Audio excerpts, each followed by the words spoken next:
రోజులుగా హైదరాబాద్ లో ఎడతెరిపి లేకుండా వర్షం కురుస్తూనే ఉంది. నగరం మొత్తం వర్షానికి తడిసి ముద్దైంది. బంగాళాఖాతంలో ఏర్పడ్డ అల్పపీడనం మరింత బలపడి ఈ రోజు వాయుగుండంగా మారబోతోంది.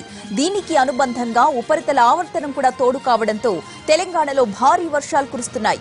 మరోవైపు ఒడిశా నుంచి దక్షిణ తమిళనాడు వరకు కోస్తాంధ్ర, రాయలసీమల మీదుగా అల్పపీడన ద్రోణి కొనసాగుతోంది. వీటి ప్రభావంతో రానున్న 2 రోజుల పాటు ఒక మోస్తరు నుంచి భారీ వర్షాలు కురుస్తాయని ఐఎండీ అధికారులు తెలియజేస్తున్నారు. వర్షాలపై పూర్తి సమాచారం మా ప్రతినిధి రాధాకృష్ణ అందిస్తారు.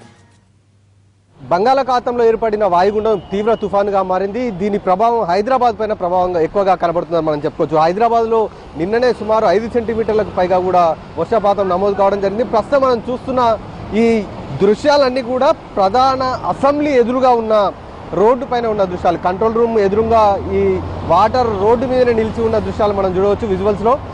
చిన్నపాటి వర్షానికే రోడ్లన్నీ కూడా ఎక్కువగా జలమయం అవుతుండడం అనేది మనం ఎప్పుడు చూస్తూనే ఉంటాం. అందులో భాగంగా ఇప్పుడు కూడా అలాంటి పరిస్థితి ఉంది. నగరవాసులకు మాత్రం తిప్పలు మాత్రం తప్పడం లేదు. మరొక వైపు జిహెచ్ఎంసీ మాత్రం ముందుగా ప్రీ మాన్సూన్ సందర్భంగా కూడా అవసరమైన అన్ని ఏర్పాట్లు చేశామని చెప్తున్నది.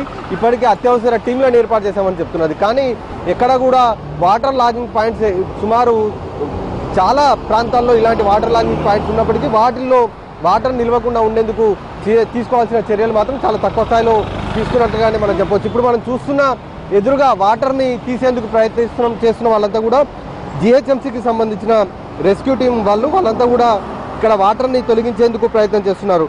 మామూలుగా ఎక్కువగా ఈ వర్షపాతం ఎక్కువగా నమోదైనప్పుడు ఇబ్బంది పడే ప్రాంతాలు సుమారు 27కు పైగా కూడా సమస్యాత్మక ప్రాంతాలు ఉన్నట్లు కూడా జిహెచ్ఎంసీ గుర్తించింది. అలాగే 74 మేజర్ వాటర్ లాగింగ్ పాయింట్స్ ఉన్నట్లుగా కూడా గుర్తించింది. మరొక 133 మైనర్ వాటర్ లాగింగ్ పాయింట్స్ కూడా ఉన్నట్లుగా గుర్తించింది. అలాగే వర్షాకాలానికి ముందు ప్రధానంగా ఈ ప్రీ మాన్సూన్ యాక్షన్లో భాగంగా ఇప్పటికే జిహెచ్ఎంసీ అనేక ప్రాంతాల్లో పర్యటించింది. వరద నీటి కాల్వలు ఎక్కడైతే ఉన్నాయి, అలాగే నాలాలు ఎక్కడైతే ఉన్నాయో ఆయా ప్రాంతాల్లో పర్యటించి అక్కడ సమస్యను తిరిగి ఇలా ఇబ్బంది కలగకుండా ఉండేలాగా అవసరమైన చర్యలు తీసుకుంది. కానీ ప్రస్తుతం అలాంటి చర్యలు పూర్తిగా సఫలీకృతం కాలేదని మనం చెప్పుకోవచ్చు. ఎందుకంటే ఎక్కడ చూసినా కూడా రోడ్లపైన నీళ్లు మాత్రం కనబడుతూనే ఉన్నాయి. ప్రధానంగా నిన్న కురిసిన భారీ వర్షానికి సాయంత్రం మధ్యాహ్నం 2 గంటల నుండి మొదలు పెడితే రాత్రి వరకు ఎక్కడ చూసినా కూడా ట్రాఫిక్ జామ్ మనకు కనబడుతూనే ఉంది. ఎక్కడ చూసినా రోడ్లపైన నగరవాసులు ఇబ్బందులు పడుతూనే ఉన్నారు. మరి ఇలాంటి పరిస్థితి తిరిగి పునరావృతం కాకుండా ఉండేందుకు అధికారులు పూర్తి స్థాయిలో చర్యలు తీసుకున్నామని చెప్తున్నారు.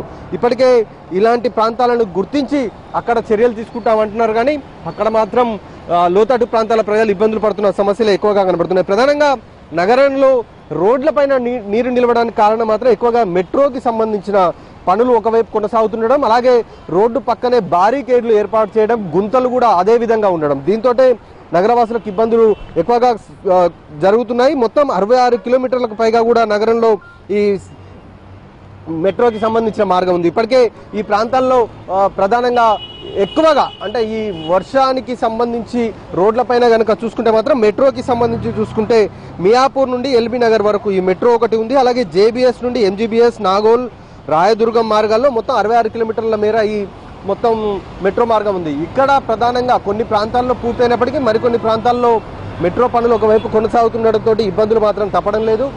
కంట్రోల్ రూమ్ ఎదురుగానే ఇలాంటి పరిస్థితి ఉందంటే మనం అర్థం చేసుకోవచ్చు ఏ విధంగా ఉందనేది. ఇప్పటికే మూసాపేటలోని కొన్ని ప్రాంతాలు, లోతట్టు ప్రాంతాలు జలమయమైపోయాయి. మరికొన్ని బేగంపేటలో ఉన్న కొన్ని కాలనీలు కూడా ఇప్పటికే జలమయమయ్యాయి. ప్రతిసారి వర్షం కురిచినప్పుడు వాహనదారులకు, నగరవాసులకు ఇలాంటి తిప్పలు మాత్రం తప్పడం లేదు. ఇప్పటికే తుఫానుగా మారింది. మరో 2 రోజుల పాటు వర్షం పడుతుంది అనేది ఒకవైపు అధికారులు చెప్తున్నారు. కాబట్టి ఇప్పుడు నిన్న రాత్రి నుండి కురుస్తున్న వర్షానికే నగరంలో పరిస్థితి ఈ విధంగా ఉంటే మరి 2 రోజుల్లో ఏ విధంగా ఉండబోతుంది అనేది ఊహించడానికే ఇబ్బందులు, భయంకరమైన పరిస్థితి ఉండే అవకాశం ఉందనేది మనకు తెలుస్తుంది. ఎందుకంటే మరో 2 రోజుల పాటు వర్షాలు భారీ నుండి అతి భారీ వర్షాలు కనుక పడితే అప్పుడు పరిస్థితి ఏ విధంగా ఉంటుందనేది చూసుకోవాల్సిన పరిస్థితి కూడా ఉంటుంది. అలాగే వర్షం కురిసిన ప్రతిసారి ఈ గవర్నమెంట్ ఆఫీసులకు కానీ స్కూల్స్కి కానీ ఇబ్బందులు పడాల్సిన పరిస్థితులు వస్తున్నాయి. ఎందుకంటే తెల్లవారుజాము నుండే అందరూ కూడా హడావుల్లో కార్యాలయాలకు వాళ్ళకు వెళుతూ ఉంటారు. ఆ సమయంలో ఇబ్బందులు మాత్రం ఎక్కువగా పడాల్సిన సమస్య అనేది ఎక్కువగా వస్తూనే ఉంటుంది. కాబట్టి ఇలాంటి సమస్యల బారిన పడకుండా ఉండేందుకు అధికారులు ఇప్పటికే అవసరమైన చర్యలు తీసుకోవాలి. సుమారు 190కి పైగా కూడా టీంలను ఏర్పాటు చేసింది. ఇప్పుడు మనం చూస్తున్న సెంట్రల్ ఎమర్జెన్సీ టీం ఇది, హైదరాబాద్ జిహెచ్ఎంసీకి సంబంధించిన టీం ఇది.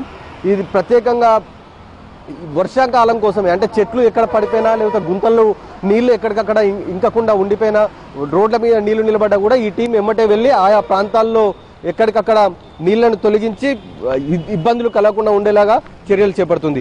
ఈ విధంగా నగర వ్యాప్తంగా జీహెచ్ఎంసీ ఏర్పాట్లు చేస్తుంది, కానీ కొన్ని ప్రాంతాల్లో మాత్రం ప్రజలకు ఇబ్బందులు తప్పట్లేదు. మరో 2 రోజులు వర్షాలు కురుస్తున్నాయి కాబట్టి ఇటు ప్రభుత్వము అవసరమైన చర్యలు తీసుకోవాల్సిన అవసరం ఉంది, అలాగే నగరవాసులు కూడా జాగ్రత్తగా ఉండాల్సిన అవసరం ఎంతైనా ఉంది. కెమెరామెన్ రాజరామేశ్తో రాధాకృష్ణ టీవీ.